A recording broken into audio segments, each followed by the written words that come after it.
کہ سنستدرجہم من حیث لا یعلمون، کہ جو لوگ اللہ کے نافرمان ہیں اتنے دلائل سامنے آ گئے ان کے، اسلام کے برحق ہونے کے، غلط کے غلط ہونے کے، صحیح کے صحیح ہونے کے، دلائل کے انبار لگا دیے ہم نے، اس کے باوجود بھی اگر کوئی نہیں مانتا، سیدھے راستے پر نہیں آتا،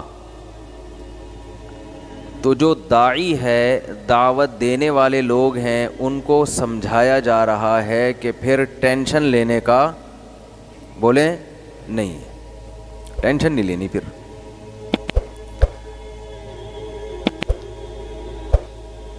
اے اللہ ٹینشن ہم نہیں لیتے، ٹھیک ہے، ہمارا کام تو سیدھی بات سمجھانا ہے، پھر بھی یہ نہیں سمجھ رہے، ہم ٹینشن نہیں لیتے، لیکن تو بھی تو کچھ کرنا، تو ان کو سزا دے،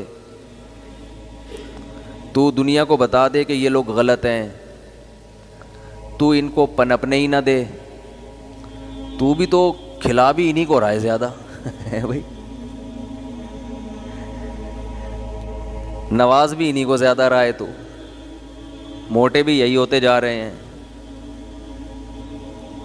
مزے بھی انہی کی ہیں،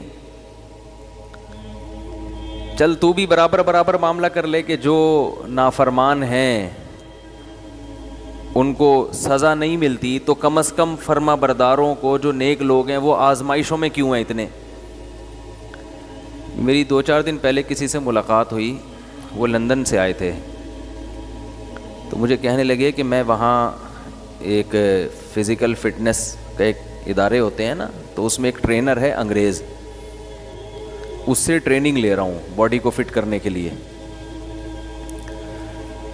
تو کہتے ہیں کہ وہ ایتھیسٹ ہے، وہ خدا کو نہیں مانتا، کہتے ہیں وہ مجھ پہ طنز کرتا ہے، میرے دل میں اس نے عجیب عجیب وسوسے ڈال دیے ہیں، کیونکہ یہ تو بالکل ہی فری اسٹائل ہوتے ہیں نا جو خدا کو مانتے ہی نہیں ہیں۔ کہہ رہے وہ مجھے کہتا ہے کہ تمہیں مجھ سے ٹریننگ لینے کی کیا ضرورت ہے، تم جب خدا پر ایمان رکھتے ہو تو وہ تمہاری باڈی کو خود ہی ٹھیک کر دے، ہے بھائی، تمہیں یہ تکلف کی ضرورت کیا ہے؟ یعنی تمہیں خدا ایمان لانے کے بعد تمہارے ساتھ کوئی امتیازی سلوک تو کر نہیں رہا وہ، تو کیا فائدہ ایسے خدا کو ماننے کا؟ یعنی میں نہیں مانتا تو میں تو فٹ ہوں، اس گورے نے کہا، تم مانتے ہو تو تم ٹریننگ کس سے لے رہے ہو؟ مجھ سے، تو تمہارا خدا ڈائریکٹ کیوں نہیں کر دیتا ٹھیک تمہیں؟ سمجھ میں آ رہی ہے بات کہ نہیں آ رہی ہے؟ تو پھر اس خدا کے ہونے کا فائدہ کیا جو تمہارا پیٹ اندر نہیں کر سکتا؟ اب یہ میں اپنے الفاظ میں اس انگریز کی بات کو ڈیفائن کر رہا ہوں، جو تمہاری توند کم نہیں کر سکتا، جو تم اس کے لیے بھی کسی کافر سے رابطہ کر رہے ہو۔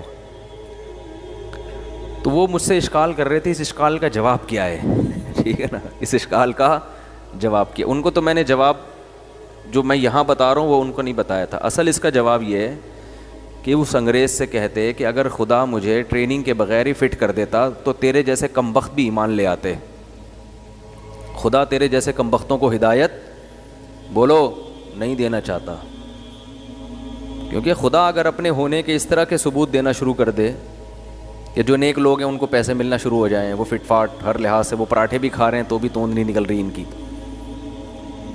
اب آپ کہیں کھاتے بھی ہو پراٹھے، پھر ہر بیان میں پراٹھوں کی برائی بھی کرتے ہو، تو ہر سگریٹ کے ڈبے پہ لکھا ہوتا ہے نا سگریٹ نوشی صحت کے لیے مضر ہے، تو یہ بھی غنیمت ہے کہ وہ سگریٹ کھلاتے ہیں مگر بتا دیتے ہیں کہ خطرناک چیز ہے، تو ہم پراٹھے پھوڑتے ہیں مگر بتاتے ہیں کہ یہ پھوڑنے کی چیز نہیں ہے ٹھیک ہے نا۔ خیر پھوڑنے کی چیز بھی ہے، اتنا کہ خراب چیز بھی نہیں ہے، لیکن پھر ایکسرسائز کرو۔ خیر تو یہ جو گورے ہیں نا، یہ خدا کے منکر لبرل لوگ، یہ سب کے دماغوں میں، آج دینداروں کے دماغوں میں بھی یہ بات بیٹھی ہوئی ہے، یار بڑے بڑے ظالم تو ترقی کرتے چلے جاتے ہیں، ان کو تو کچھ بھی نہیں ہوتا، پستے تو بیچارہ غریب آدمی پستا ہے، نیک آدمی پستا چلا جاتا ہے۔ میں آج سوچ رہا تھا کہ دیکھو دنیا میں پاکیزہ لوگوں پہ کیسے کیسے الزامات لگے ہیں، اور وہ الزامات چل بھی پڑے۔ امی عائشہ رضی اللہ تعالی عنہا سے زیادہ کوئی پاکیزہ ہو سکتی ہیں؟ اتنی پاکیزہ کہ جب آپ پہ تہمت لگی ہے تو امی عائشہ فرماتی ہیں مجھے یقین تھا کہ اللہ اپنے نبی کو بتا دے گا کہ میں غلط نہیں ہوں، لیکن مجھے یہ توقع نہیں تھی کہ قرآن میں آیتیں اتار دے گا جس کی باقاعدہ قیامت تک تلاوت کی جائے گی، یعنی میرا اللہ کی نظر میں میرا یہ مقام ہوگا، اس کی مجھے توقع نہیں تھی۔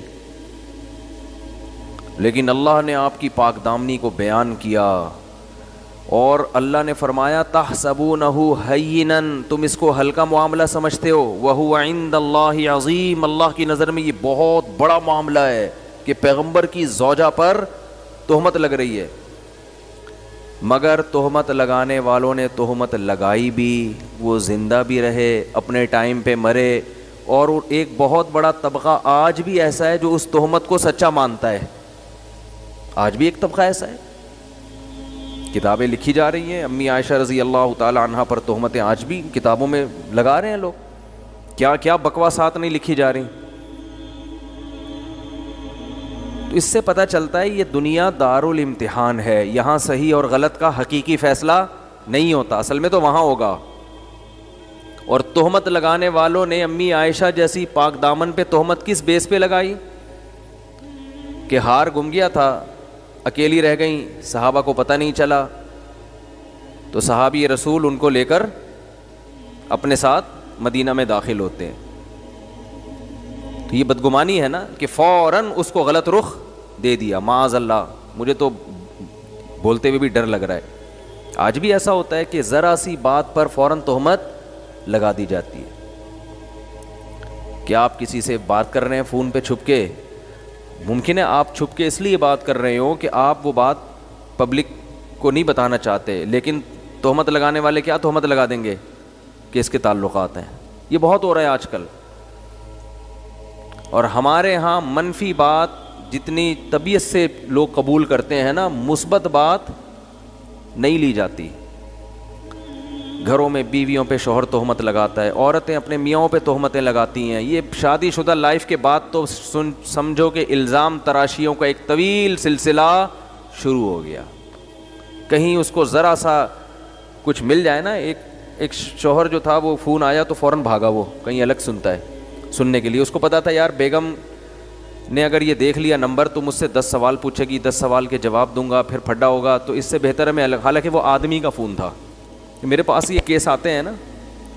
اب بیگم نے کہا چونکہ فون آپ چھپ کے سن رہے ہو، اٹ مینس کہ آپ کے کسی لڑکی سے تعلقات، اچھا بھلا گھر، پھر شوہر غیرت میں آ گیا، مار کٹائی، بڑے پھر الزامات، پھر وہ کوشش کرتا ہے اب میں اس کو پھنساؤں گا، اب میں کیا کروں گا، یہ مجھ پہ شک کر رہی ہے تو اب میں اس کو پھنساؤں گا۔ بدگمانیاں جو ایمان والے لوگ ہیں نا، اللہ نے ان کی جو صفات بیان کی ہیں، ان صفات میں اور جو احکام ایمان والوں کے اللہ نے دیے، ان میں ایک بہت اہم حکم یہ، وہ ٹوہ میں نہیں لگتے کسی کی، وہ کسی کی ٹوہ میں نہیں لگتے، وہ بدگمان نہیں ہوتے۔ ان بعض الظن اسم، بدگمانی گناہ ہے۔ خیر، لیکن آپ دیکھو کہ امی عائشہ رضی اللہ تعالی عنہا کتنی پاک دامن، مگر اتنی سی بات تو بیچاری پیچھے اکیلی رہ گئیں۔ اب کسی صحابی رسول کے ساتھ وہ مدینہ میں آ رہی ہیں کیونکہ وہ ان کو لے کر آئے۔ اب جب اکیلے منافقوں نے دیکھا کہ امی عائشہ کسی غیر مرد کے ساتھ ہیں جو نامحرم تھے، تو بھائی 10 وجوہات ہو سکتی ہیں نا اس کی، کسی غلطی سے پیچھے رہ گئی ہوں گی، کوئی وجہ ہو گئی ہوگی، نہیں جی فوراً تہمت لگائی کہ معاذ اللہ ان کے آپس میں کوئی تعلق ہے ان کا۔ اور نبی صلی اللہ علیہ وسلم کے دل پہ کیا گزری ہوگی، آرے چلے ہوں گے آپ کے دل پہ، کس قدر پریشان۔ حضرت ابو بکر جن کی بیٹی تھی، دیکھو وہ غیرت کا دور تھا، وہ آج والا دور نہیں تھا۔ آج تو بہت جگہ ایسا ہوتا ہے یار چلو ٹھیک ہے ہیں تو کیا کریں، یہ تو یہی ہوتا ہے نا، براڈ مائنڈڈ لوگ تو بالکل ہی ہر چیز میں آزاد ہو گئے۔ پیغمبر میں کتنی غیرت، ابو بکر میں کتنی غیرت، امی عائشہ پہ کیا قیامت گزری ہوگی۔ یہاں ایک اور سبق ملتا ہے کہ اللہ یہ بھی تو کر سکتا تھا، امی عائشہ کی آنکھ نہ لگتی،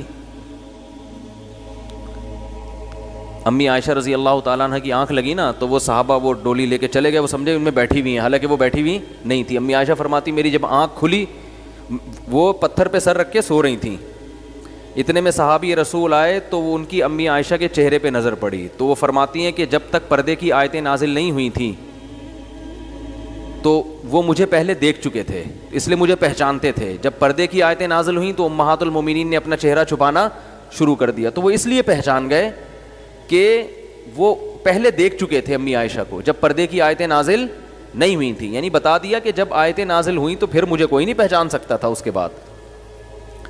تو فرماتی ہیں انہوں نے انا للہ و انا الیہ راجعون پڑھا اور وہ سمجھ گئے کہ یہ غلطی سے. فرماتی ہے ان کی انا للہ و انا الیہ راجعون پڑھنے کی وجہ سے میری آنکھ کھلی ہے ان کی آواز سے.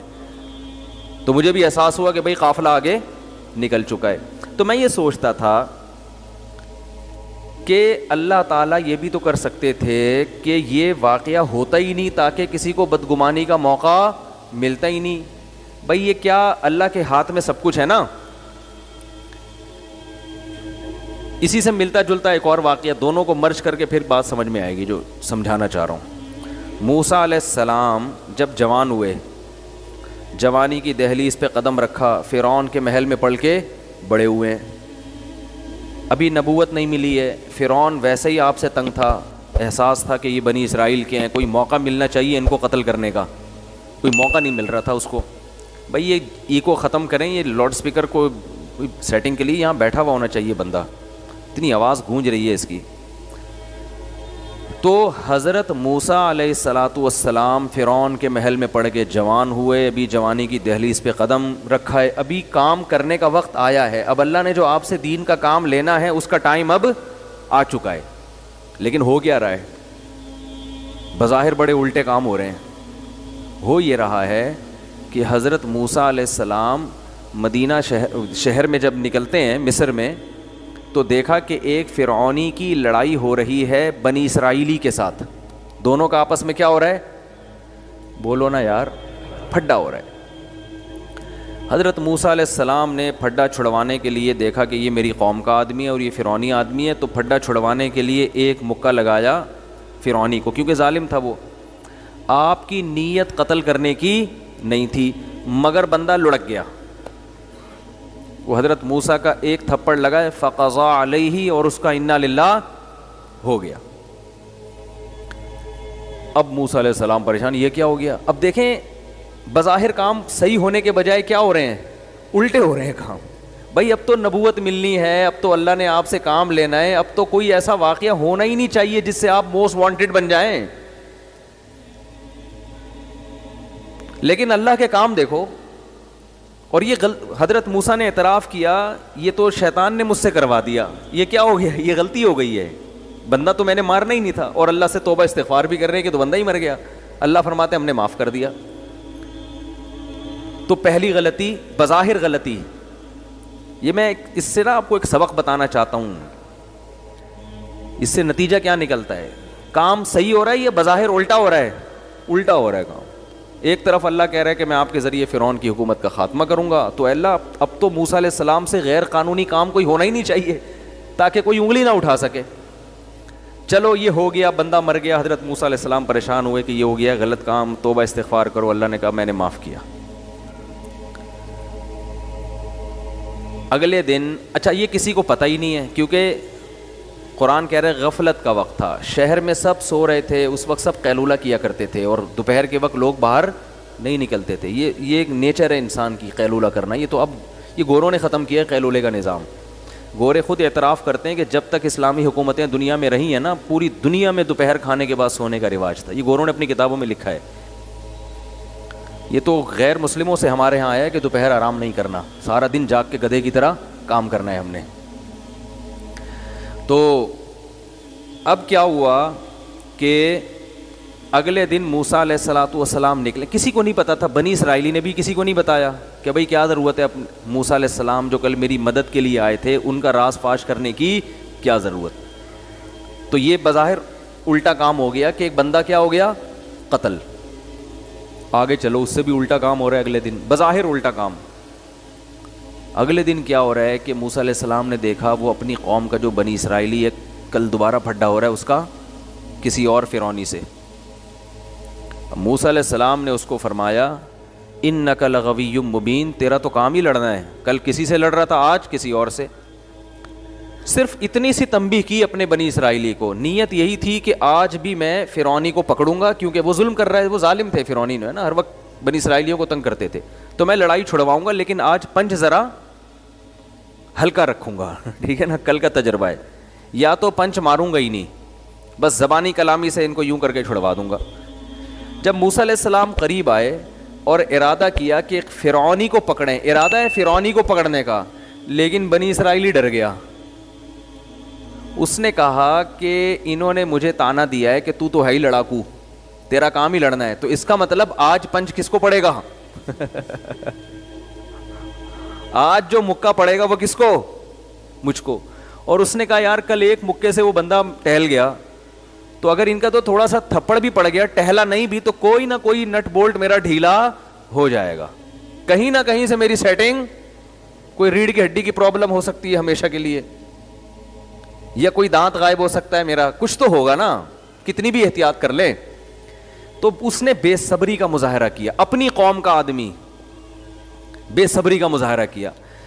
تو چل بھائی تو بے صبری کا مظاہرہ کرتے ہوئے چیخ لیتا کہ موسیٰ مجھے نہیں مارو میں بھاگ رہا ہوں, یہ کہہ دیتا نا, یا میں چھوڑ رہا ہوں بس. نہیں, لا, ایسا نالائق کہ اس نے فوراً کہا اترید ان تقتلنی کما قتلت نفسا بالامس, اے موسیٰ کیا تو چاہتا ہے کہ جیسے تو نے کل ایک بندہ کو قتل کیا ہے تو مجھے اسی طرح قتل کرنا چاہتا ہے؟ یہ بات اس نے کہی اور بات لیک آؤٹ ہو گئی.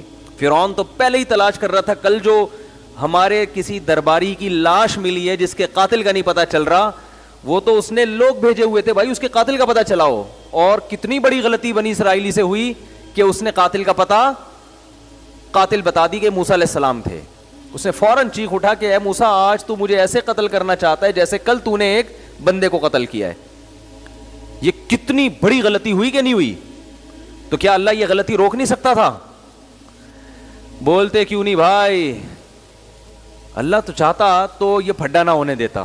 اللہ کہتا میں نے موسیٰ کلیم اللہ کو اپنے لیے رکھا ہوا ہے, ان سے میں نے کام لینا ہے, ان کو ان پھڈوں میں نہیں ڈالنا میں نے ابھی, اس میں تو یہ مصیبت میں پڑ جائیں گے, ٹینشنوں میں آ جائیں گے, ان کے لیے آگے بڑی ٹینشنیں ہیں, تو یہ کیا ہے, یہ کسی اور کو لڑواؤ اس میں. نہ اللہ نے موسیٰ علیہ السلام سے پنچ بھی لگوایا, بندہ بھی انا للہ ہوا, توبہ استغفار بھی کروائی, معاف بھی کیا, اور پھر اگلے دن دوبارہ وہی پھڈا ہو رہا ہے. موسیٰ علیہ السلام جا رہے ہیں, موسیٰ علیہ السلام اس کا پکمار کسی اور کو رہے ہیں, جس کی مدد کے لیے جا رہے ہیں وہی کمبخت کیا کر رہا ہے, پکڑوا رہا ہے ان کو. اس سے پتہ چلتا ہے کہ بھائی آپ جو ہے نا, جو کام اللہ نے آپ کے ذمہ لگائے اس میں لگے رہو, پھر حالات کو مت دیکھو کیا ہو رہے ہیں. جیسے بھی آڑے ترچھے حالات ہو رہے ہیں نا, وہ آپ کے فیور میں ہو رہے ہیں. یہ سارے حالات حضرت موسیٰ کے فیور میں ہو رہے تھے. کیسے فیور میں ہو رہے تھے؟ یہ ایسے فیور میں ہو رہے تھے کہ اس بہانے حضرت موسیٰ کو مصر چھوڑنا پڑا, اور کہاں جانا پڑا؟ مدین, ورنہ اپنا ملک چھوڑنا آسان نہیں ہوتا. اب آسان ہو گیا کہ بھائی نہیں جاؤں گا تو قتل کر دیا جاؤں گا. اور اللہ حضرت موسیٰ علیہ السلام کو 10 سال کے لیے فرعون کی ٹینشن سے آزاد کرنا چاہتا تھا, آپ کی شادی کرانا چاہتا تھا کہ آپ یہاں سے جاؤ اور مدین میں جاؤ, وہاں نیک لوگ ہیں, ان کی نیک بیٹیاں ہیں, اچھے گھرانے میں آپ کی اس بہانے کیا ہو جائے گی, شادی ہو جائے گی آپ کی اس بہانے. 10 سال بکریاں چراؤ گے آپ, ورنہ کون جاتا ہے بھائی؟ بکریاں چرانے سے بھی آپ کی ٹریننگ ہوگی اور آپ کو ایک اچھا خاندان مل جائے گا. باقی یہ جو فرعون کا مسئلہ ہے یہ میں دیکھ لوں گا اس کو. اللہ حضرت موسیٰ کو بتا نہیں رہے, لیکن اللہ نے یہ فیصلے کیے ہوئے ہیں سارے. تو یہ غلطیوں پہ غلطیاں ہو رہی ہیں, لیکن یہ غلطیاں نہیں ہو رہی, یہ اصل میں یہ صحیح ہو رہا ہے سب کچھ. تو حضرت موسیٰ علیہ السلام جا رہے ہیں, پھر 10 سال کے بعد اپنی زوجہ کو لے کر واپس آ رہے ہیں. پھر اللہ نے نبوت عطا فرمائی اور فرمایا کہ جاؤ فرعون کے پاس. حضرت موسیٰ نے سب سے پہلے اشکال یہی کیا, میں نے تو نفس بندے کو قتل کیا, میں تو موسٹ وانٹیڈ ہوں, جس حکومت کا میں موسٹ وانٹیڈ ہوں اسی حکومت کے پاس اے اللہ تو مجھے کہہ رہا ہے اسی فرعون کے بہل میں جا کے میں بات چیت کروں اس سے. تو اللہ نے کیا فرمایا, اذهبا اننی معکما, آپ اور ہارون جاؤ. کلا, ایسا نہیں ہو سکتا, فرعون آپ کا کچھ بھی نہیں بگاڑ سکتا, میں آپ دونوں کے ساتھ ہوں. تو اس سے بھائی یہ پتہ چلتا ہے, امی عائشہ رضی اللہ تعالیٰ عنہ کا بھی دیکھ لو کہ اللہ چاہتا تو نہ یہ آپ کی آنکھ لگتی, اللہ چاہتا تو نہ اس طرح سے کسی کو تہمت لگانے کا کوئی موقع ملتا, مگر یہ ہونے دیا. قیامت تک آنے والے انسانوں کو سبق, بہت سارے اسباق ملے اس واقعے میں اللہ نے فرمایا تم اس کو اپنے حق میں غلط سمجھتے ہو, امی عائشہ کا جو واقعہ ہوا تھا, لیکن اللہ کی نظر میں یہ تمہارے لیے کیا ہے, بہتر ہے. اس سے منافقین تمہارے سامنے آ گئے, مخلص لوگ تمہارے سامنے آ گئے, اور ایک اصول سامنے آ گیا کہ جو نیگیٹو سوچ رکھنے والے لوگ ہیں وہ قافیے ملا کے, قرائن ملا کے اور صغرے کبرے ملا کر کسی پر کچھ بھی الزام لگا سکتے ہیں. وہ اس دنیا میں سب کچھ ہو سکتا ہے. یہ جو لوگ کہتے ہیں نا پاک دامن اور نیک لوگوں پہ الزام نہیں لگتے, یہ غلط ہے. بڑے بڑے پاکیزہ لوگوں پہ الزام لگتے بھی ہیں اور وہ الزام پنپتے بھی ہیں, چل بھی جاتے ہیں. لوگ ان کو برا سمجھنا بھی شروع کر دیتے ہیں, ایسا بھی ہوتا ہے. اور ہر ایک کی برات کا اللہ اعلان بھی نہیں کرتا. یہ تو امی عائشہ کی برات کا اللہ نے اعلان کیا, ہر ایک کی برات کا تھوڑی اعلان ہوگا. اصل تو آخرت ہے, قیامت ہے, جہاں اعلانات ہوں گے, جہاں پتہ چلے گا کہ یوم تبلی السرائر, جس دن سینوں کے راز کھولے جائیں گے. یہ تو آخرت میں پتہ چلے گا. تو اللہ کا معاملہ اپنے بندوں کے ساتھ ایسا ہے کہ ہمیں اللہ نے بتا دیا کہ تم جیسا میں کہہ رہا ہوں ویسا کرو, اور پھر زمین کے نقشوں کو مت دیکھو کہ حالات کس طرف جا رہے ہیں, صحیح ہو رہا ہے تمہارے حق میں یا غلط ہو رہا ہے. غلط ہونا بھی صحیح ہے, اور اگر اللہ کی مان کے نہیں چل رہے تو صحیح ہونا بھی کیا ہے, غلط ہے. وہ پھر صحیح بھی غلط. فرعون کے ساتھ سب کچھ صحیح ہو رہا تھا. فرعون کے ساتھ سب کچھ کیا ہو رہا تھا, بولو نا. فرعون کو اتنا خوش ہوا ہوگا جب پتہ چلا ہوگا یہ قاتل موسیٰ علیہ السلام ہے. فرعون نے کہا اب تو مجھے پکڑنے کا موقع مل گیا. میں تو چاہ رہا تھا کوئی کیس بنے ان کے اوپر, لیکن فرعون کو نہیں پتا تھا کہ یہ جو آج تو خوش ہو رہا ہے نا, یہ تیری خوشی بہت جلد اس کا مزہ کرکرا ہونے والا ہے. صحیح ہے. یہ اللہ موسیٰ علیہ السلام کو مصر سے نکالنا چاہتے ہیں اور نکال کے پیغمبر بنا کے یہاں لے کر آئیں گے. نکلنے کا اور بظاہر کوئی سبب نہیں تھا. اللہ نے زمین کو اسباب کے ساتھ جوڑا ہوا ہے نا, دنیا کو کوئی نہ کوئی سبب ہوتا ہے کسی چیز کا, تو کام آگے اس پر ہوتے ہیں. تو میں وہ جو واقعہ بتا رہا تھا نا کہ ان کے جو انگریز ٹرینر نے کہا کہ خدا, اگر تم خدا پر ایمان رکھتے ہو تو مسلمان اتنے نیک ہو تو تم مجھ سے ٹریننگ کیوں لے رہے ہو, اللہ سے دعا مانگو, وہ تمہیں اتنے پراٹھوں سے پرہیز کے بغیر ہی کیا کر دے گا, بالکل سیٹنگ پہ تمہاری باڈی کو لے آئے گا. تو میں نے ان کو جواب نہیں دیا کہ وہ ویسے ہی ناراض ہو جاتے. میں نے کہا اصل آپ کو بتا رہا ہوں, اصل جواب یہ ہے کہ اس انگریز کو جواب یہ دینا چاہیے تھا کہ اللہ نے مجھے بغیر ٹریننگ کے اور تیرے جیسے کمبخت کا استاذ مجھے اس لیے بنایا ہے ٹھیک ہے نا, کہ اگر بغیر سبب کہ اللہ اپنے پر ایمان لانے سے ہی ساری چیزیں ٹھیک کر دیتا تو تیرے جیسے کمبخت لوگ بھی ایمان لے آتے. اللہ نہیں چاہتا کہ تمہارے جیسے کمبخت لوگ ایمان لائیں. ایمان وہ لائیں جو کھوپڑی بولو استعمال کرتے ہیں. کیونکہ اگر دنیا میں ایسا ہونے لگتا, ادھر آپ نے نیکی شروع کی, آپ اچھے بن گئے اور آپ کے سارے حالات ٹھیک ہونا, تو کون غیر مسلم پھر غیر مسلم رہے گا, وہ تو سارے مسلمان ہو جائیں گے. تو نہ صرف یہ کہ بعض دفعہ حالات ٹھیک نہیں ہوتے, بلکہ جو نافرمان ہوتے ہیں ان کے حالات بظاہر اور اچھے ہونا شروع ہو جاتے ہیں. بظاہر اس لیے کہہ رہا ہوں اس میں حقیقت میں برکت نہیں ہوتی ہے, لیکن بظاہر وہ اور پنپنا شروع کرتے ہیں اور خوشیاں ملتی ہیں ان کو.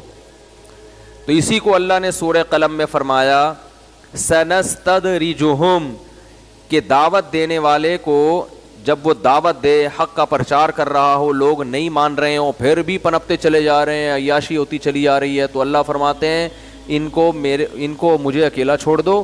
سنستدرجہم, میں ان کو مہلت دوں گا, ان کو نعمتیں دوں گا, من حیث لا یعلمون, ان کو پتہ بھی نہیں چلے گا.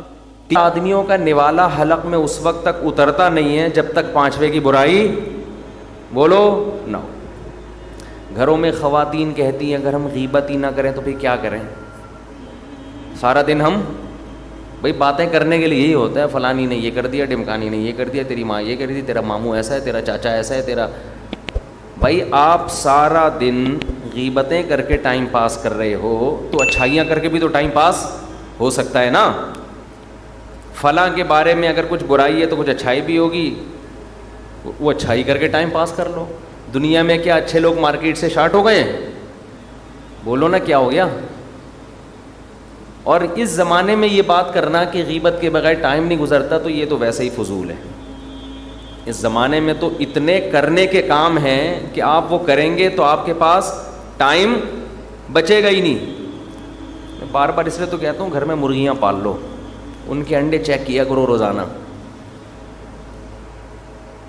کوئی انڈا کوا تو نہیں کھا گیا. اس سے کم از کم غیبت سے تو بچے رہو گے نا, غیبت سے تو بچے رہو گے. کوئی کرنے کے دیکھو خوب سمجھ لو, انسان جو کہتا ہے نا کہ میں فارغ ہوں, فارغ دنیا میں مردوں کے علاوہ کوئی بھی نہیں ہے. صرف مردے ہیں جو بڑے آرام سے تمیز سے جس کروٹ پہ لٹاؤ گے وہ بیچارہ کروٹ بھی چینج بولو نہیں کر سکتا, وہ کروٹ بھی چینج نہیں کر سکتا. جب تک مرا نہیں ہے انسان وہ فارغ نہیں ہے. اس لیے کہ آپ اگر جسم سے کچھ بھی نہیں کر رہے, آپ کا دماغ پھر بھی کر رہا ہے, وہ چلتا رہتا ہے. مجھے ایک بات بتاؤ, ایک آدمی بیٹھا ہوا پلاننگ کر رہا ہے کہ ڈالر کیسے کم کیا جائے, پیٹرول کو کیسے, یہ میں ایسی مثال دے رہا ہوں جو مارکیٹ میں ہے ہی نہیں, کیونکہ ہمارے حکمرانوں میں سے کوئی بھی میرا خیال ہے اس پہ غور نہیں کر رہا. کوئی اور مثال لے لیتے ہیں. آپ بیٹھے ہوئے پلاننگ کر رہے ہو, دماغ لڑایا ہوا ہے آپ نے, کچھ بھی پلاننگ کر رہے ہو, اپنے فیوچر کی پلاننگ کر رہے ہو, یار میں پیسے کیسے کماؤں, یار میری بائک ہے اور پیٹرول 200 تک پہنچ رہا ہے, میں کیا کروں, میں کیا سلنڈر لگوا لوں اس میں, شمسی توانائی سے چلاؤں یا بائک بیچ کے کباڑ والے کو دے دوں, کیا کروں. جو لوگ سوچ رہے ہیں بہت سے. اب آپ بیٹھے بیٹھے سوچ رہے ہو, لوگ کیا سمجھیں گے, آپ کیا ہو, فارغ ہونا, یہ سمجھیں گے. لیکن آپ فارغ بہت مصروف ہو گیا. اس دوران کسی کا فون آیا, اس کو سنا دو کہ یار میں اتنی امپورٹنٹ, چوتھی شادی کا سوچ رہے ہو, فرض کر لو, اب سمجھ میں آئے گا, ویسے سمجھ میں نہیں آ رہا تھا. سوچ رہے ہو یار دوسری شادی کا سوچ رہے ہو, آپ بیٹھے یار کیسے کریں, مفتی صاحب کے اتنے بیانات سن لیے لیکن ہمت نہیں ہو رہی یار, گھر میں جب بات کروں ایک عذاب کھڑا ہو جاتا ہے, بچے باغی ہو جاتے ہیں. انتہائی امپورٹنٹ میٹر پہ آپ سوچ رہے تھے, اچانک کوئی آ گیا, اور وسیم بھائی السلام, آپ کو غصہ آئے گا نا, ابے میں مصروف آدمی ہوں یار, ابھی میں نتیجے تک پہنچنے ہی والا تھا اور تو نے سارا میرا پلان برباد کر دیا. یا ہو گئی, اب نبھانا کیسے, اس پہ غور کر رہے ہو, پھڈے ہو رہے ہیں, گھر سے بھاگے ہوئے ہو, موسٹ وانٹیڈ بنے ہوئے ہو, سسرال تھانے گیا ہوا ہے, کیس کر رہا ہے کورٹ میں, آپ بیٹھے ہوئے ہو. لوگ سمجھیں گے فارغ ہو, لیکن آپ فارغ نہیں ہوگے, کیونکہ دماغ آپ کا, بلکہ آپ مصروف ترین آدمی ہوں گے اس وقت, انتہائی مصروف. تو خوب سمجھ لیں, انسان کبھی بھی فارغ نہیں ہوتا. جو سوچ رہا ہے نا وہ فارغ نہیں ہے. اب مسئلہ یہ ہے کہ اگر آپ کام کی چیز نہیں سوچتے تو بیکار چیزیں آپ کا دماغ سوچنا شروع کر دیتا ہے. اس کو ہم کہتے ہیں فارغ آدمی ہے. حقیقت میں وہ فارغ نہیں ہوتا, بیکار باتوں میں اپنے دماغ کو کھپا رہا ہوتا ہے. صبح اٹھے, کوئی کام دھندہ ہی نہیں ہے آپ کے پاس, تو سوچنا شروع کرتا ہے چائے پیوں یا گٹکا کھاؤں یا سگریٹ پیوں, یہ سوچتا ہے. پھر گٹکے کی دکان پہ جا کے بیٹھ جائے گا, پھر وہاں سوچتا رہے گا یار گٹکا بھی کھا لیا, اب کیا کروں, چل یار فلاں کی غیبت شروع کر دے, ابے وہ ایسا ہے, ابے وہ یوں ہے, ابے وہ فلانا ہے. پھر کہیں اٹھ کے آئے, پھر آپ نے اسنوکر کلب چلے گئے, وہاں ڈبو کھیل رہے ہیں, اسنوکر کھیل رہے ہیں. تو یہ سارا دن, حتیٰ کہ آپ تھک ہار کے لیٹ گئے, لیٹنے کے بعد بھی کیا ہوتا ہے, سوچتا رہے گا. اس سے پتہ چلتا ہے بھائی جس کو ہم فارغ کہتے ہیں نا وہ بھی حقیقت میں فارغ نہیں ہے. بلکہ انسانوں کی دو قسمیں ہیں, ایک وہ جو اپنی زندگی کو مفید کاموں میں کھپا دیتے ہیں, جو نہیں کھپاتے وہ خود بخود غیر مفید کاموں میں کھپنا شروع ہو جاتے ہیں. اگر ہمارے پاس فارغ ہونے کا آپشن ہوتا نا تو ہم کہتے نہ اچھا کرو نہ برا کرو, فارغ زندگی گزارو آپ, چلو یہ بھی برائی سے تو بچ جاؤ گے نا. لیکن ہمارے پاس یہ آپشن نہیں ہے, اچھا نہیں کرو گے تو خود بخود برا ہونا شروع ہو جائے گا, خود بخود آٹومیٹیکلی برا ہونا شروع ہو جائے گا. ہم سے اکثر نوجوان پوچھتے ہیں یہ برائی نہیں چھوٹتی, یہ برائی نہیں چھوٹتی, یہ برائی نہیں چھوٹتی. ہم کہتے ہیں تمہارے پاس برائی کا ٹائم کیوں ہے؟ آپ اگر بیٹھے بیٹھے بولو گے میں یہ برائی چھوڑ دوں, میں یہ برائی چھوڑ دوں, میں یہ برائی چھوڑ دوں, نہیں چھوٹے گی کبھی بھی. آپ اپنے آپ کو مصروف کر لو اچھے کام میں بھائی. جب اچھے کام میں مشغول ہو جاؤ گے تو آٹومیٹیکلی وہ چھوٹ جائے گی آپ سے. آپ اپنے آپ کو پازیٹیو ایکٹیویٹیز میں مصروف ہی نہیں کر رہے. پھر یہ تمنائیں رکھنا کہ میں برائی سے بچ جاؤں, میرا دماغ ہمیشہ پازیٹیو سوچے, میں غیبت سے بچ جاؤں, یہ بیکار قسم کی باتیں ہیں, اس پر عمل نہیں ہو سکتا. کسی نے کتنا خوبصورت جملہ کہا ہے, جس کی اپنی کوئی پلاننگ نہیں ہوتی وہ کسی دوسرے کی پلاننگ کا حصہ بن جاتا ہے. دیکھو گٹکا کمپنی کی ایک پلاننگ ہے, تمباکو کمپنی, گٹکا کمپنی, چرس, ہیروئن, یہ جتنا بزنس کرتے ہیں ان کی ایک پہلے سے پلاننگ ہے کہ ہم نے سب کو چرسی بنا کے پیسہ کمانا ہے یا نہیں؟ سب کو گٹکے پہ لگا کے ہم نے کیا کرنا ہے؟ پیسہ کمانا ہے. اب آپ بغیر پلاننگ کے سوئے, بغیر پلاننگ کے ٹائم گزار رہے ہو, تو جا کے سیدھا گٹکا کھاؤ گے کہ نہیں کھاؤ گے؟ تو اس کا مطلب اب یہ آپ کسی اور کی پلاننگ کا حصہ بن گئے کہ نہیں بن گئے؟ گٹکا کھا کے اپنی صحت برباد کر رہے ہو, اور اس صحت برباد کرنے کے پیسے گٹکے والے کو دے کے اس کی پلاننگ کو کامیاب بنا رہے ہو آپ. تو آپ سے بڑا بے وقوف پھر دنیا میں کوئی ہوگا؟ بہت مشکل. گٹکا نہیں کھا کے آئے نا, مجھے لگ رہا ہے ابھی جمعے سے پہلے منہ صاف کر کے آئے. گٹکا کھایا ہوا ہوتا ہے, یہ بات فوراً سمجھ میں آ جاتی ہے. جو گٹکے کے عادی ہیں ان کو گٹکا منہ میں رکھے بغیر بات سمجھ میں نہیں آتی ہے. گٹکے والوں سے ہم کہتے ہیں چھوڑ دو اس کو, سگریٹ والوں سے ہم کہتے ہیں چھوڑ دو اس کو, پان والوں سے ہم کہتے ہیں چھوڑ دو, چرس والوں سے کہتے ہیں چھوڑ دو. وہ کہتے ہیں ہم چھوڑتے ہیں تو ڈپریشن میں جاتے ہیں. یہ وہی ہے, شیطان نے برے عمل کو کیا کر دیا؟ مزین. بھائی چھوڑنے سے ڈپریشن میں اس لیے جاتے ہو کہ چھوڑتے نہیں ہو, پھر کھا لیتے ہو, اور کھانے کی عادت تم نے خود ڈالی ہے. اگر کھاتے ہی نہیں تو نہ ڈپریشن میں جاتے اور نہ اس کے کھانے کی ضرورت پیش آتی. اب تو جتنا کھاؤ گے یہ ڈپریشن اتنا زیادہ بڑھے گا, کیونکہ نیکوٹین یا کیفین یا جتنے بھی نشے کی چیزیں ہیں ان میں آپ جب چند دنوں تک کھاتے ہیں تو آپ اس کے عادی ہو جاتے ہیں, پھر وہ اثر کرنا چھوڑ, پھر ایک پڑیا کے بجائے آپ کو کتنی کھانی ہے؟ 2 پڑیا کھانی پڑیں گی آپ کو. 2 سے پھر 4 پہ آؤ گے, پھر سیٹ ہی پڑیا پہ ہو جاؤ گے آپ. پراٹھے پہ آپ بیان کر لو آپ کی سمجھ میں نہیں آئے گا, آپ بریانی کے فضائل بیان کرو آپ کی سمجھ میں نہیں, آپ دمبے کی چربی کے فضائل بیان کرو نہیں آئے گا, آپ گٹکے پہ بات کرو گے اور آپ کی دل کی دھڑکنیں تیز ہو جائیں گی. تو یہ جو غلط چیز پہ سیٹ کیا ہے آپ کو, یہ تو آپ نے خود کیا ہے اپنے آپ کو. اب اس کا علاج یہ ہے کہ جیسے برائی کرنے سے برائی کی عادت پڑتی ہے, چھوڑنے سے چھوڑنے کی عادت پڑ جاتی ہے. جو کام کر کے برائی کا اپنے آپ کو عادی بنایا ہے اس کا ریورس کر لو تو عادت ختم ہو جائے گی. لیکن اتنی سی بات بھی شیطان سمجھانے نہیں دیتا. وہ کہتے نہیں یہ بات فضول قسم کی بات ہے. جو کام کر کے اس کام کے کرنے کے عادی ہو گئے ہو, چھوڑ کے اس کام کے چھوٹنے کے عادی ہو جاؤ گے آپ. سمجھ میں نہیں آ رہی میرا خیال ہے بات. یہ جو ہمارے ہاں بعض نفسیاتی ڈاکٹر, سب کی بات نہیں کر رہا, وہ کہتے ہیں غصہ جب آئے تو جاری کر دو, ٹھنڈے ہو جاؤ گے, ورنہ غصہ برداشت کرنے سے صحت کو نقصان ہوتا ہے. یہ بالکل غلط ہے, اسلام کی تعلیمات کے بالکل خلاف.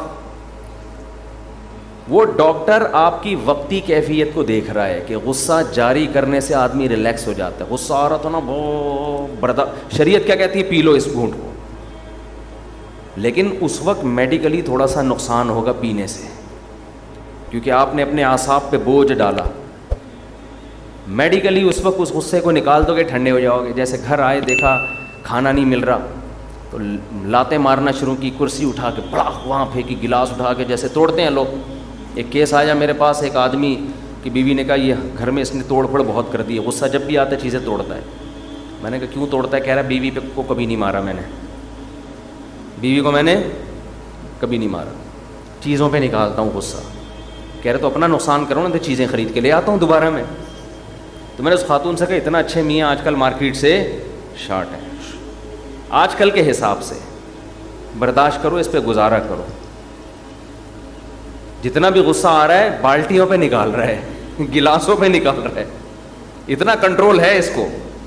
اور پھر گلاس بھی جہیز کے نہیں, وہ کہہ رہے میرے اپنے گلاس ہیں, جہیز کے توڑوں تو پھر بات ہوگی نا.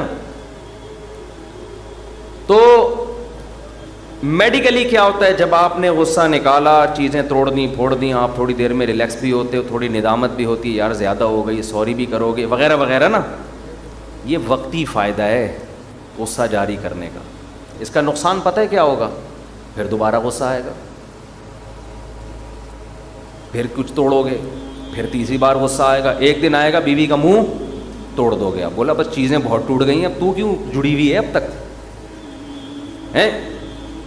تو کیوں جڑی ہوئی ہے؟ اس گھر میں ہر چیز ٹوٹی ہے تو کیوں جڑی ہوئی ہے؟ تو اس کو نا اپنے آپ کو ریلیکس کرنے کے لیے بار بار غصہ جاری کرنا پڑے گا، عادی ہو جائے گا. لیکن جس نے غصے کے کڑوے گھونٹ کو پی لیا، وقتی نقصان بھی ہوگا، ہو سکتا ہے بلڈ پریشر بہت ہائی ہو جائے، ہو سکتا ہے نیند اڑ جائے، ہو سکتا ہے کچھ بھی، یہ وقتی نقصان ہے. آہستہ آہستہ غصہ برداشت کرنے کی طاقت بڑھے گی، اور پھر انسان کی عادت ہے جو قوت استعمال نہیں ہوتی وہ قوت کمزور پڑنا شروع ہو جاتی. غصے کی قوت استعمال نہیں ہو رہی تو غصہ آہستہ آہستہ شارٹ ہونا شروع ہو جائے گا، غصہ مارکیٹ سے شارٹ ہو جائے گا، غصہ آنا ہی بند ہو جائے گا. پھر یہ ریلیکس ہوگا، پھر یہ اس کا بی پی ہائی بولو نہیں ہوگا. آج کیا ہو رہا ہے کہ جو ذرا سا مسئلہ ہو برداشت نہیں سکھاتے، برداشت نہیں کرتے، کبھی ادھر مار رہا ہے، کبھی گالیاں دے رہا ہے، کبھی یہ کر رہا ہے، کبھی وہ کر رہا ہے، کبھی طلاقیں نکال رہا ہے، کبھی کسی کو پکڑ کے کوٹ دیا، کبھی کسی کو پکڑ کے کوٹ دیا. تو یہ انسان کے جنگلی ہونے کی دلیل ہے. ہمارے نبی صلی اللہ علیہ وسلم کو جب غصہ آتا، حدیث میں آتا آپ کا چہرہ مبارک غصے سے سرخ ہو جاتا، بس اس سے زیادہ نہیں. صحابہ سمجھ جاتے کہ آپ بہت شدید غصے کے عالم میں ہیں. ایسے غصے کی کیفیت ہوتی کہ جیسے انار کا رس آپ کے چہرے مبارک پہ ڈال دیا گیا، ایسا سرخ ہو جاتا. لیکن برداشت کتنی تھی. کسی نے ہمارے نبی کو طعنہ دیا کہ اس دفعہ مال غنیمت میں پراپر عدل نہیں ہوا ہے. ہمارے نبی نے ان لوگوں کو حصہ دیا زیادہ جو نئے نئے مسلمان ہوئے ہیں، ان کی تالیف قلب کے لیے، ان کا دل جوڑنے کے لیے. تو بعض لوگوں نے کہا کہ اس دفعہ پورے طریقے سے عدل نہیں ہوا، اور وہ بعض اپنے ہی تھے. غصہ آنا ایک فطری تھا نا. آپ نے فرمایا آپ کا چہرہ غصے سے سرخ ہو گیا، اور فرمایا اگر نبی عدل نہ کرے تو پھر کون عدل کرے گا. نئے نئے لوگ مسلمان ہوئے تھے نا، تو ایمان، بعض لوگ جو بعد میں مسلمان ہوئے ہیں تو قرآن کہتا ہے ان کے دل میں ایمان پوری طرح راسخ نہیں ہوا تھا. تو ایسے نوجوان بعض کی طرف سے یہ اشکال آیا تو یہ نبی تک بات پہنچی، تو آپ کتنے غضبناک ہوئے کہ مجھے نبی بھی مانتے ہو اور یہ اشکال کیسے کیا تم نے. بس اتنا جملہ آپ کی زبان سے نکلا ہے کہ اگر نبی عدل نہیں کریں گے تو کون عدل کرے گا، اور غصے میں آپ کا چہرہ انور سرخ ہو گیا. ہم ہوتے ہم کیا کرتے، جو گھر میں کر رہے ہیں، غصہ آیا اٹھا کے پٹخنا شروع کر دیا. گالیاں ایسی ماشاءاللہ ہول سیل کے حساب سے چل رہی ہیں، اتنی گالیاں، اور ایسی ایسی فحش گالیاں کہ معین اختر کے ماموں نے بھی وہ گالیاں نہیں سنی ہوں گی. تو یہاں بھی کیا کرتا ہے شیطان، آپ کے اس غصے کے عمل کو کیا کر دیتا ہے، مزین. تو ہوتا ہے انسان سے غلطی ہوتی ہے تو غلطی پہ توبہ کرے نا، استغفار کرے، معذرت کر لے. علماء نے غصے کا ایک علاج یہ بتایا کہ جن لوگوں کو غصہ زیادہ آتا ہے نا، وہ معذرت کرنا سیکھ لیں. جب غصہ آ گیا اور آپ نے بڑے بڑے سنا دی تو بعد میں کیا کر لو، سوری کر لو. اس سے بھی غصے کی بیماری آہستہ آہستہ شارٹ، کیونکہ آپ کو پتہ ہوگا بعد میں سوری میں نے ہی کرنی ہے، بعد میں معذرت. ہمارے ایک دوست تھے کلاس فیلو پٹھان، گاؤں کے دیہات کے ہمارے ساتھ پڑھتے تھے. انہوں نے ہمارے شیخ حضرت مفتی رشید احمد صاحب کو اصلاحی خط میں لکھ کے بتایا کہ مجھے اپنی بیوی پہ بلا وجہ غصہ آتا ہے، بعد میں احساس ہوتا ہے کہ یار یہ اتنا بنتا نہیں تھا. دیکھو جب آخرت کا خوف ہوتا ہے نا تو انسان ایک دوسرے کے حقوق خود پوچھ رہا ہوتا ہے کہ میری کیا ذمہ داری ہیں. کب میں غصے میں پاگل ہو جاتا ہوں، پھر میں مارتا ہوں اس کو، ایسے کرتا ہوں، یوں کرتا ہوں. تو حضرت نے ان کو صرف اتنا جواب لکھا کہ جب بھی آپ کو غصہ آئے اور آپ بیوی پہ جاری کریں، آپ نے بعد میں بیوی سے معذرت کرنی ہے. یہ آپ یہ آپ پر لازم ہے. اگر آپ نے مجھ سے بیعت کیا ہوا ہے نا, اگر آپ مجھ سے بیعت ہیں تو جو بیعت ہوتا ہے اس پر لازم ہے نا, پیر جو حکم دے اس کی پابندی کرے. تو آپ یہ پیر اس طرح کے ہوتے ہیں جو حق اہل حق. آج کل کے جو 2 نمبر قسم کے پیر آ رہے ہیں, پتہ نہیں کیا کر رہے ہیں, وہ بس چند وظیفوں میں گھما رہے ہیں پبلک کو. جو اہل حق اس طرح کے ہوتے ہیں. انہوں نے کہا کہ آپ نے جب بھی بیوی پہ غصہ آئے تو بات, اور آپ نے جاری کر دیا اس کے اوپر, ڈانٹ دیا یا کچھ بھی, آپ نے بعد میں کیا کرنا ہے؟ سوری کرنی ہے, معذرت کرنی ہے. بیگم ایکسکیوز می,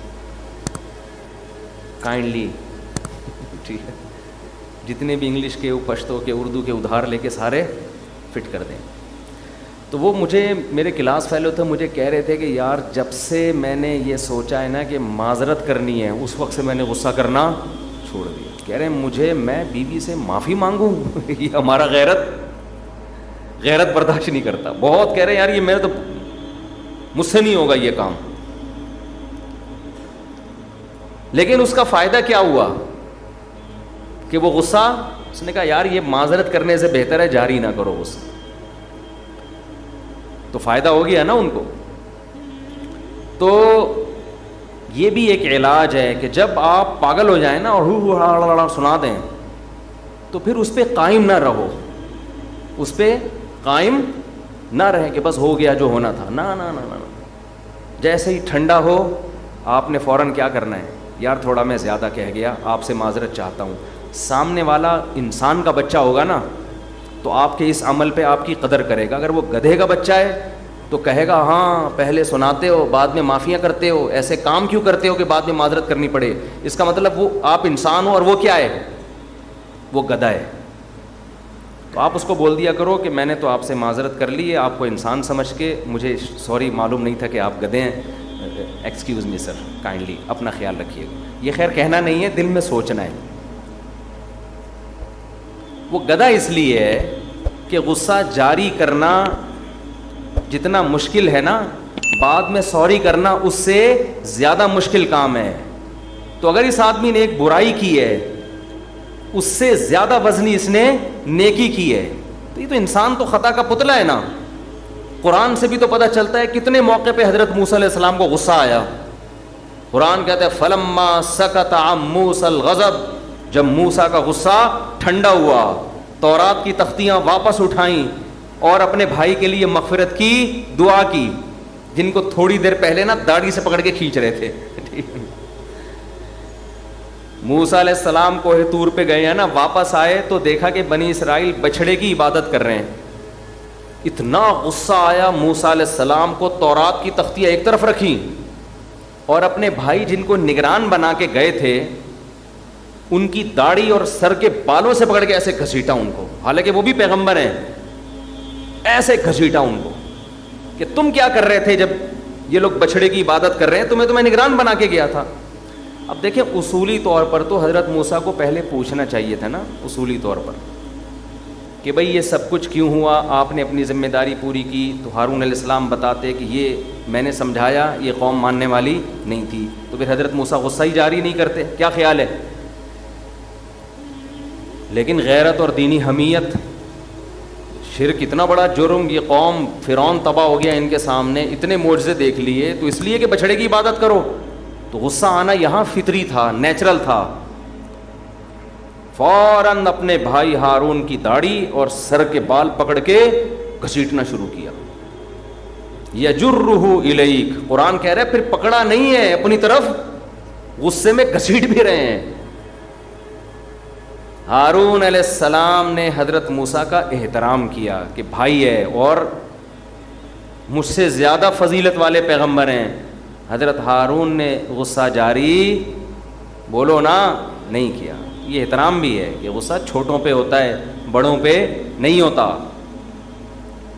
انہوں نے کہا یا ابن ام لا تاخذ بلحیتی ولا براسی, اے میری ماں کے بیٹے, محبت کا جملہ کہا نا تاکہ تھوڑا ترس آئے, آپ میری داڑھی اور پیشانی کو نہ پکڑیں. مجھے ڈر تھا یہ مجھے قتل کر دیں گے, میں نے ان کو سمجھایا, مجھے ڈر تھا کہ یہ کیا کر دیں گے, جان سے مار دیں گے, وہ زیادہ بڑا مسئلہ کھڑا ہو جائے گا. قرآن کہتا ہے موسیٰ علیہ السلام کا غصہ ٹھنڈا ہوا تو وہ تورات کی تختیاں بھی دوبارہ اٹھائیں اور اپنے بھائی اور اپنے لیے اللہ سے مغفرت کی دعا بھی مانگی. تو آ جاتا ہے انسان کو, پیغمبروں کو بھی آیا ہے, حضرت موسیٰ کو تو بہت دفعہ آیا ہے. بخاری میں حدیث ہے کہ موسیٰ علیہ السلام کے پاس حضرت موت کا فرشتہ آیا, پوچھا کہ کس سلسلے میں آنا ہوا آپ کا. حضرت موسیٰ نے پوچھا آپ کا آنا کس سلسلے میں ہوا؟ اس فرشتے نے کہا آپ کی روح قبض کرنے کے سلسلے میں حاضر ہوا ہوں, آپ کی روح قبض کرنے کے سلسلے میں. حضرت موسیٰ نے زور سے لگایا ایک تھپڑ, زور سے تھپڑ لگایا, اس کی آنکھ گر گئی نکل کے. اللہ کے پاس جا کے اس فرشتے نے کہا اللہ آپ نے مجھے کن کے پاس بھیجا ہے. ٹھیک ہے, اب یہ غصہ کیوں آیا حضرت موسیٰ کو, یہ ایک لمبی تقریر ہے, یہ ایک لمبی بحث ہے. اس میں جو جلال تھا ان کی طبیعت میں. تو بعض دفعہ انسان کو انبیاء کا جو غصہ ہے وہ اپنی ذات کے لیے نہیں ہوتا. تو خیر میں تو یہاں یہ بتا رہا ہوں کہ غصہ آ سکتا ہے کسی کو بھی آ سکتا ہے. تو اس کی تلافی کیا ہے بھائی, بعد میں کیا کر لو, سوری کر لو.